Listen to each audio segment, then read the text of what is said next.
ಆರೋಗ್ಯಯುಕ್ತ ಸಮಾಜ ನಿರ್ಮಾಣಕ್ಕೆ ಚಿಕ್ಕಬಳ್ಳಾಪುರ ಸಂಸದರು ಡಾಕ್ಟರ್ ಸುಧಾಕರ್ ಅವರು ಕರೆ ನೀಡಿದರು.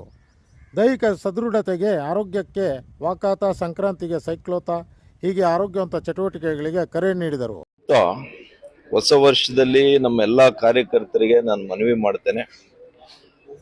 ಭೋಗನಂದೀಶ್ವರ ದೇವಸ್ಥಾನದಲ್ಲಿ ನಾವೆಲ್ಲ ಕೂಡ ಪೂಜೆ ಮಾಡಿಸಿ ಅಲ್ಲಿಂದ ಇಡೀ ನಂದಿ ಬೆಟ್ಟದ ಸುತ್ತಲೂ ಕೂಡ ವಾಕಥಾನ್ 1ನೇ ತಾರೀಕು 6:30 ಗಂಟೆಗೆ ಸಾವಿರಾರು ಸಂಖ್ಯೆಯಲ್ಲಿ ಯುವಕರು ಭಾಗಿಯಾಗಬೇಕು ಮತ್ತು ಆರೋಗ್ಯಯುಕ್ತ ಸಮಾಜ ನಿರ್ಮಾಣ ಮಾಡಬೇಕು. ಫಿಟ್ ಇಂಡಿಯಾಗೆ ಇದು ಒಂದು ದೊಡ್ಡ ಪ್ರೇರಣೆ ನಮಗೆ. ಫಿಟ್ ಇಂಡಿಯಾ ಅನ್ನುವಂಥ ಮಾನ್ಯ ಪ್ರಧಾನಮಂತ್ರಿಗಳ ಕಾರ್ಯಕ್ರಮ ನಮಗೆ ಬಹಳಷ್ಟು ಪ್ರೇರಣೆ.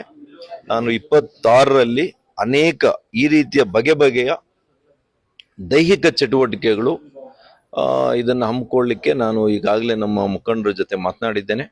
ಅದೇ ರೀತಿ ಸಂಕ್ರಾಂತಿ ದಿವಸ ಸೈಕ್ಲಥಾನ್, ಇದೇ ಥರ ನಾವು ವಾಕಥಾನ್ ಹೆಂಗೆ ಮಾಡ್ತೇವೆ, ಸೈಕಲ್ಸ್ ಪ್ರತಿಯೊಬ್ಬರು ಕೂಡ ಇನ್ನು ಮೇಲೆ ದೈಹಿಕವಾಗಿ ಭಾಳಷ್ಟು ಕಾರ್ಯಚಟುವಟಿಕೆಗಳಲ್ಲಿ ತೊಡಗಿಸ್ಕೊಂಡು ಆರೋಗ್ಯವನ್ನು ಕಾಪಾಡಿಕೊಳ್ಳೋ ದೃಷ್ಟಿಯಿಂದ ಇವತ್ತು ವಾಕಥಾನ್ ಮತ್ತು ಸೈಕ್ಲಥಾನ್, ಸೈಕಲಲ್ಲಿ ನಾವು ಪ್ರಯಾಣ ಮಾಡಬೇಕು 10 ಕಿಲೋಮೀಟ್ರು, 15 ಕಿಲೋಮೀಟ್ರು ಒಂದೊಂದು ಪಂಚಾಯಿತಿ, ಮತ್ತು ಟ್ರೆಕ್ಕಿಂಗು. ನಮ್ಮಲ್ಲಿ ಭಾಳಷ್ಟು ಪುರಾತನವಾಗಿರ್ತಕ್ಕಂಥ ಬೆಟ್ಟಗುಡ್ಡಗಳಿವೆ.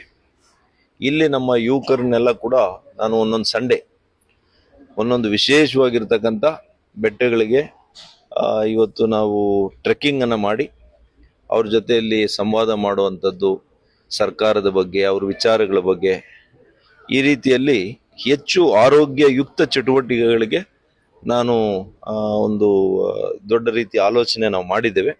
ಅದು ಮುಂದಿನ ವರ್ಷ 26ರಿಂದಾನೇ ಪ್ರಾರಂಭ ಆಗ್ತದೆ ಅಂತ ನಿಮಗೆ ಹೇಳಲಿಕ್ಕೆ ಬಯಸ್ತೇನೆ. Thank you sir.